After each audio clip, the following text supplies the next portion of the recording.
Pernah kepikiran nggak kenapa ya iklan rumah sakit itu rasanya beda banget sama iklan katakanlah minuman bersoda?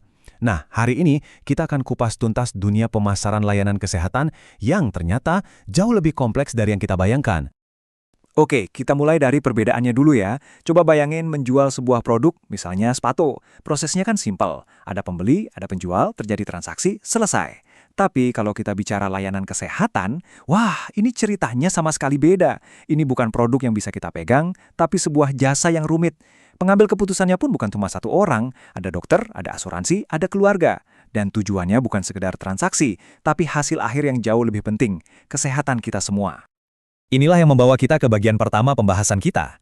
Mari kita dalami lagi, kenapa sih menjual layanan kesehatan itu nggak sama kayak menjual sepatu? Jadi, pertanyaannya simpel sebetulnya. Apa sih yang membuat pemasaran layanan kesehatan itu begitu berbeda? Oke, ini dia tantangan-tantangan utamanya. Pertama, produknya itu sendiri adalah sebuah layanan yang kompleks yang bisa jadi mengubah hidup seseorang. Kedua, pasien itu nggak selalu jadi satu-satunya pengambil keputusan. Bayangin deh, yang menentukan bisa jadi dokter, perusahaan asuransi, atau bahkan anggota keluarga kita. Dan yang paling krusial, tujuan akhirnya itu bukan sekedar laku, tapi sebuah hasil kesehatan yang positif.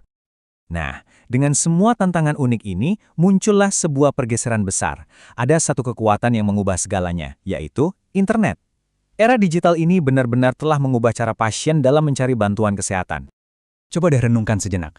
Kalau kita merasa ada yang aneh dengan tubuh kita, langkah pertama kita apa? Kemungkinan besar bukan langsung angkat telepon dan hubungi dokter kan? Tapi, buka Google. Yup, ruang tunggu dokter sekarang sudah pindah ke genggaman tangan kita. Dan ini faktanya teman-teman. Pasien zaman sekarang itu udah kayak detektif kesehatan. Mereka nggak lagi pasif menunggu info.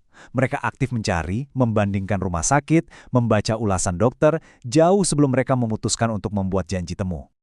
Terus gimana caranya institusi kesehatan merespon pasien baru yang makin pinter ini? Jawabannya ada di sebuah buku panduan strategi yang modern dan terstruktur.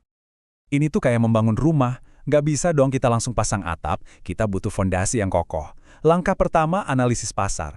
Kenali siapa pasien Anda dan siapa saja pesaingnya. Kedua, tentukan tujuan yang jelas dan terukur. Apa sih yang mau dicapai? Dan yang ketiga, posisikan layanan Anda. Kenapa pasien harus memilih Anda? Komunikasikan keunggulan itu dengan sangat jelas. Oke, fondasi strateginya sudah kuat. Sekarang, saatnya memilih perkakas yang paling pas untuk menjalankan strategi itu. Coba lihat perbedaannya. Dulu, komunikasi itu sifatnya satu arah, kayak iklan di koran atau baliho. Pesan dikirim, ya udah, selesai. Nah, sekarang kita ada di era percakapan dua arah. Lewat website, media sosial, email, penyedia layanan kesehatan bisa langsung berinteraksi, membangun dialog, dan menjalin hubungan yang jauh lebih dekat dengan pasien. Dan mungkin inilah salah satu keuntungan terbesar dari pergeseran ke dunia digital. Kita nggak lagi terbang buta. Pemasaran itu bukan lagi soal tebak-tebakan. Dulu itu ibaratnya kita melempar panah sambil mata ditutup. Mungkin ada yang kena sasaran, tapi kita nggak pernah tahu pasti. Sekarang, berkat data digital, penutup mata itu seakan-akan dibuka. Para profesional bisa melihat dengan sangat jelas strategi mana yang efektif, mana yang tidak, dan terus memperbaiki bidikan mereka. Ini semua membawa kita kembali ke tujuan utamanya. Ujung-ujungnya, pemasaran kesehatan yang hebat itu bukan cuma soal mengisi jadwal dokter, tapi soal dampak yang jauh lebih besar, meningkatkan kesehatan seluruh komunitas secara kolektif untuk menciptakan populasi yang lebih sehat. Jadi, apa nih intinya? Apa poin paling penting yang bisa kita ambil dari semua ini? Pada dasarnya, pemasaran kesehatan yang efektif dan etis itu bukan sekedar promosi. Anggap saja ini seperti sebuah jembatan. Jembatan yang membangun kepercayaan, meningkatkan kualitas layanan, dan yang terpenting, menghubungkan orang-orang dengan perawatan yang mereka butuhkan. Sebagai penutup, saya ingin meninggalkan satu pertanyaan untuk kita renungkan bersama. Jika strategi pemasaran yang cerdas ini bisa digabungkan dengan tujuan yang mulia untuk kesehatan publik, mungkinkah pemasaran yang lebih baik pada akhirnya bisa menciptakan masyarakat yang lebih sehat? Terima kasih sudah menyimak.